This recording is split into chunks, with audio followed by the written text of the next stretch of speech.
We begin now at the top of Daf Nun Gimel and Aleph in Maseches Berachos. This is Berachos Daf 53a. The Gemara just finished discussing the halacha that a candle that is used for Havdalah, it has to be shavas mi malacha. It cannot have been used for work over Shabbos. Otherwise, you can't use such a flame for Havdalah. So the Gemara wants to understand, what does it mean that it rested from doing work? So the Gemara says, if you're going to say it means that it did not do any work, it didn't even do work that was mutter, that's not true.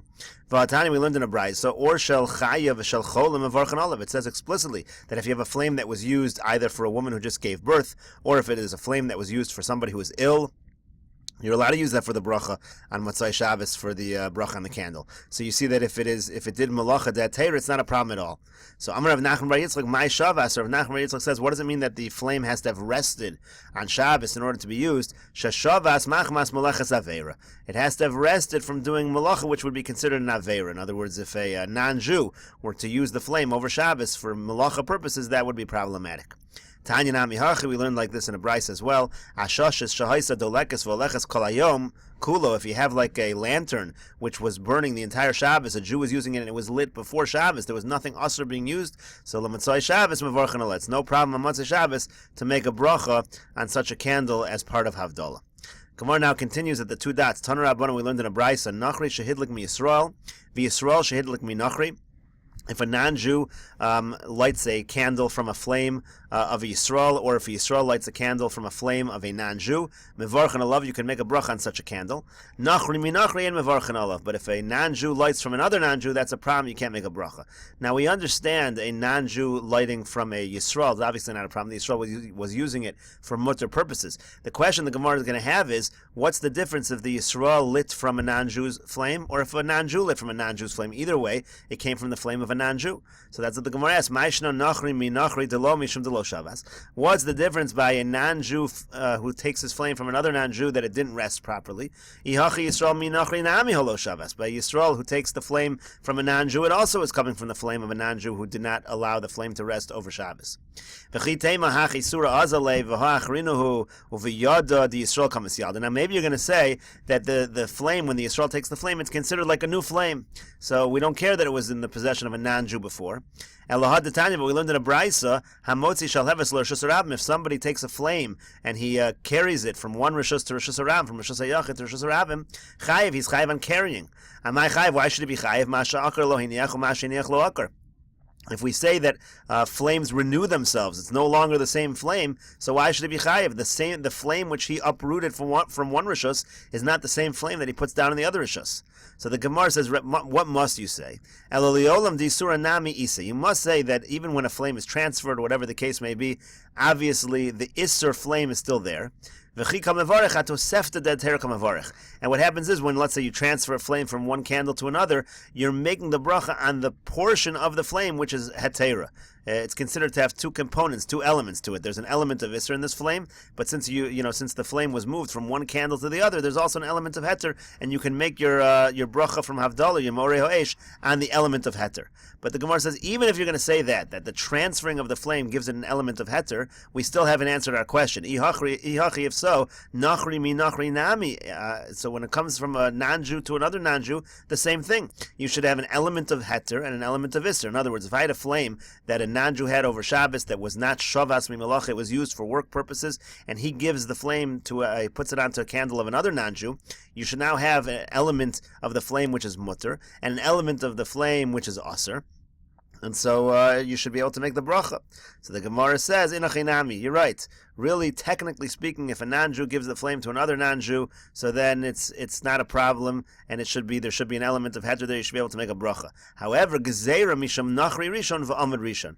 There's a decree because of since if you're going to do it with a situation where a nachri gave the flame to another nachri, there's a decree that maybe you'll end up making the bracha on a flame that belongs to a nachri over Shabbos. You'll get confused with the two cases.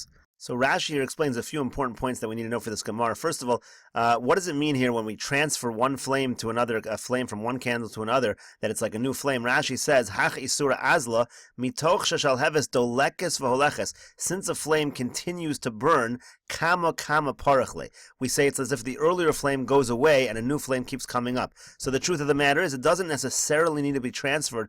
Even one, the flame doesn't necessarily need to be transferred one candle to the next. Even a flame that's continuously burning can consider that it's renewing itself constantly. So then the Gemara says, skipping down, the Gemara said, "Gezeira misham nachri rishon va'amad rishon." The reason why you're not allowed to use a flame that a second nachri is using is because maybe then there's a decree that maybe you're going to end up using the flame from the original nachri.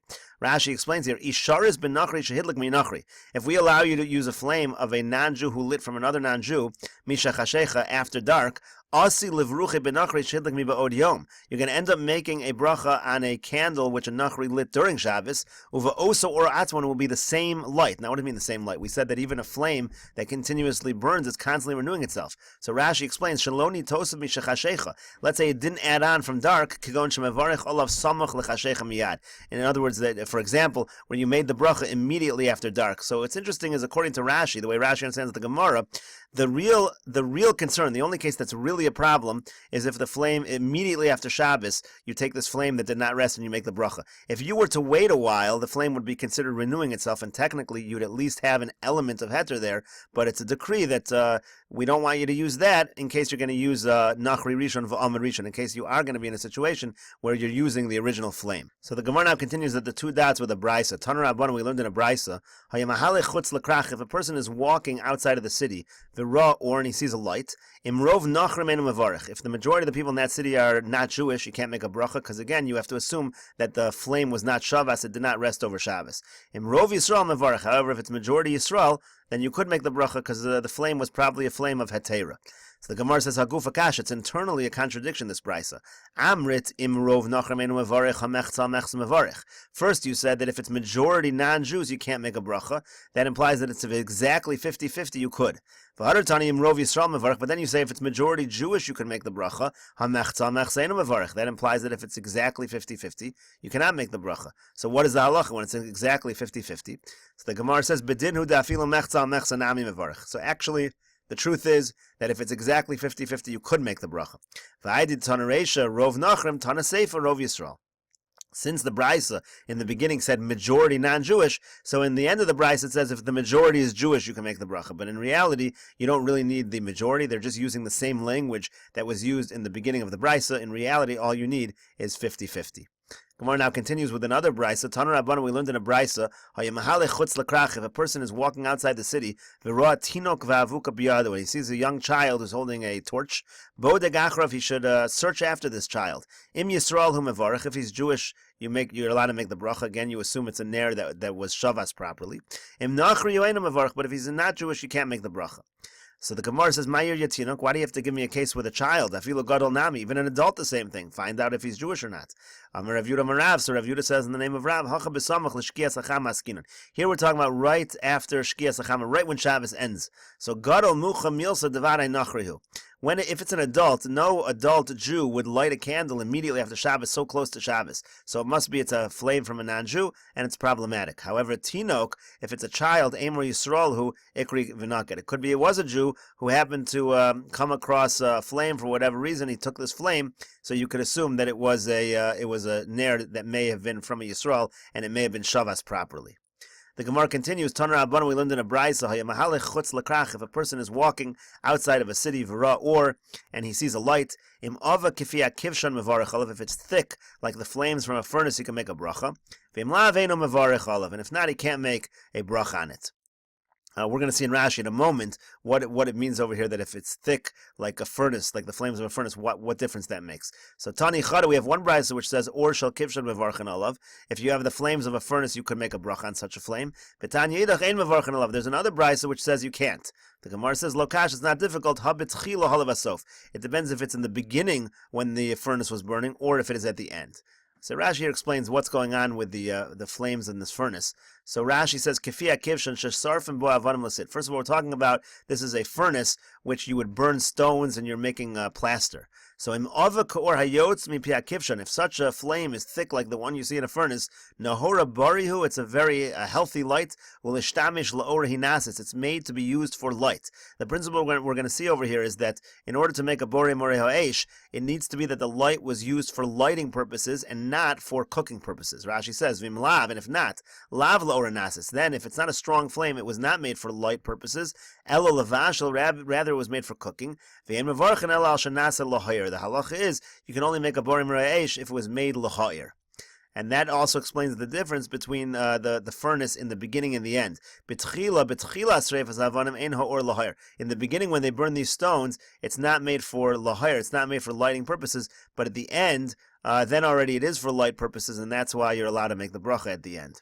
The Gemara continues here. Tani Chada, we have one brisa which says, or shel tanor v'shel kirayim v'varchen olav. If you have a flame from an oven or a stove, you can make a bracha.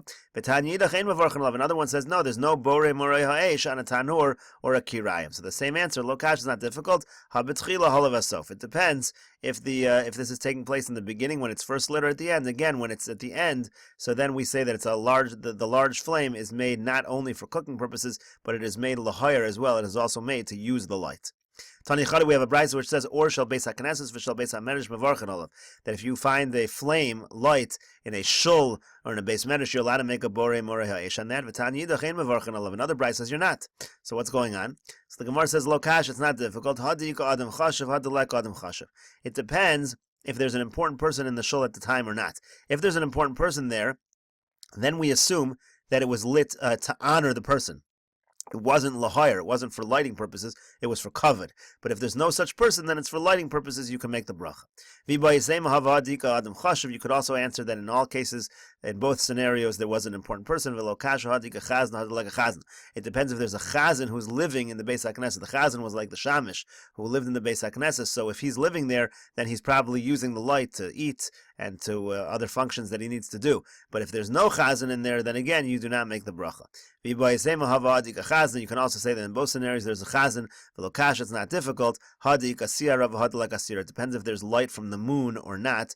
Again, if there's light from the moon, then obviously the candles are not being used for their light. But if there's no light coming in from anywhere else, you can assume this candle is for light purposes, and you can make the bracha of borei morei ha'esh.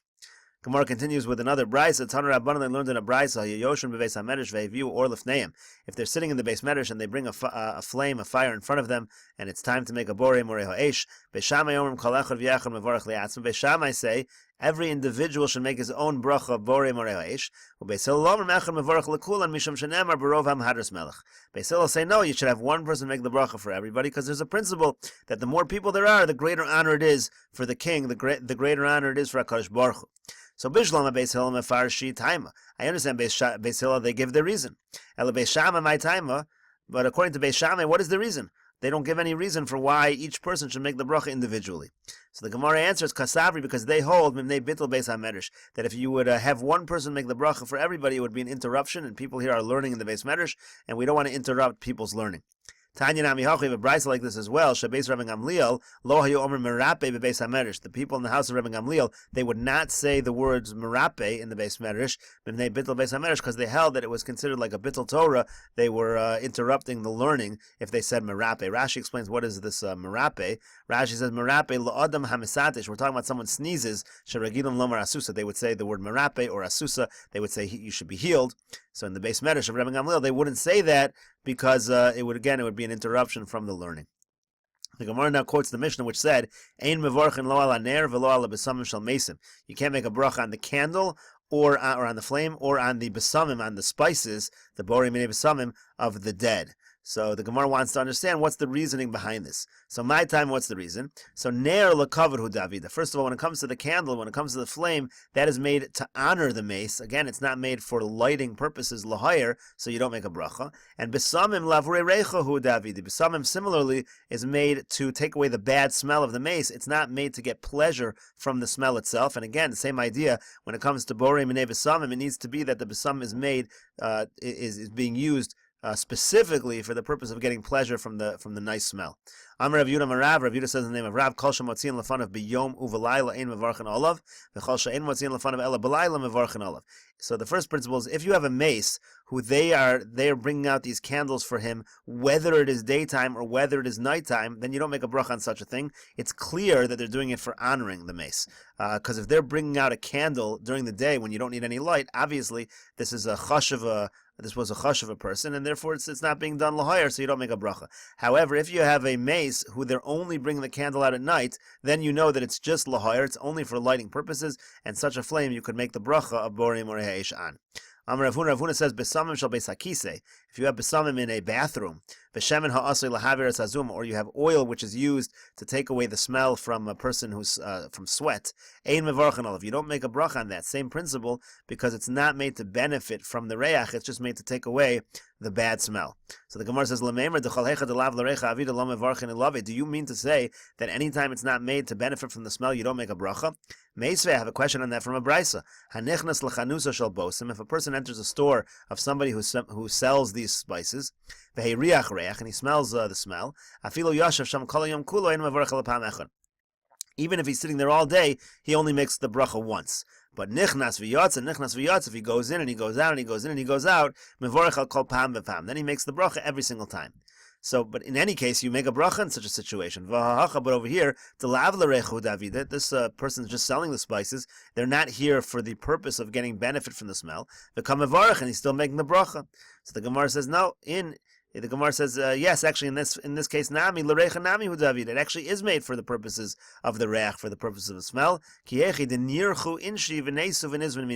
wants it to smell good. It attracts customers, and then they come and they buy from him. So in this case as well, it is benefiting. It is being used for the benefit of the reach, and you can make a bracha of borim minei b'samim. And this means that the principle holds true that in fact we only make a borim minei b'samim if the b'samim are made l'recha, if they are made to be used for the smell. Taner Rabbanan, we learned in a brayso, if a person is walking outside the city, v'heiriach reach, and he smells a nice smelling besamim, imrovov de kochav imenu mevarach. If the city is mostly idol worshippers, you don't make a bracha. As we said before, you can assume that these besamim are being used for a mesiba that involves idol worship. However, Rov Yisrael mevarach, if it's majority Jewish, you do make a bracha. Rabbi Yossi Omer afilu Rov Yisrael nami enu mevarach. Rabbi Yossi is strict, and he says even if it's majority Yisrael, majority Jewish, you don't make the bracha. Mimnei shebenos Yisrael mekatros l'kshafim, because the daughters of Israel, they also use the spices for bad purposes. They burn these spices for kshafim, for witchcraft. So the Gemara finds this very strange. Atu kulu l'kshafim mekatron. Do you think all of the benos Yisrael, they burn spices for witchcraft purposes? So the Gemara answers, havale miyuta l'kshafim. Now what it really means is, a minority of them do it l'kshafim, umiyuta nami l'gamer sakelim. But there's another minority who use these spices specifically to finish. They like to add a scent to the clothing. If you put together these minorities, it comes out that the majority are not being used for the purpose of reach. And if you have a situation where the majority is not for reach, you don't make the bracha. So it's not, again, according to Rabbi Yossi, it's not that we're choshesh, it's not that we're choshed, the Benos Yisrael, that the majority of Benos Yisrael are using this for idol worship, but the idea is that if you put together the fact that some are doing it for that, and some are doing it for the clothing, you don't have a majority doing it for the reach. Amar Bechia bar Abba, Amar Rabbi Yochanan. Bechia bar Abba says in the name of Rabbi Yochanan, Hamahalich bar Shabbos b'Tiveria uv Motzei Shabbos b'Tzipori. If somebody's walking on Fridays in Tiveria or on Motzei Shabbos in Tzipori v'Heiriach Reach, and he smells these spices, Eino mevarach, he does not make a bracha. Mimnei shecheskaso Eino aso el legamer bo asakelim, because there's a chazaka that these are just being used to add a scent to the clothing. This was something that they used to do at these specific times in these specific places, so you don't make the bracha. Taner Rabbanan, we learned in a brayso, if a person is walking in the marketplace of idol worshippers, if he's eager to get pleasure from the smell, that is considered a sin, because again, they're using it for idol worship purposes. And we will continue the next video on Daf Nun Gimel Amud Beis.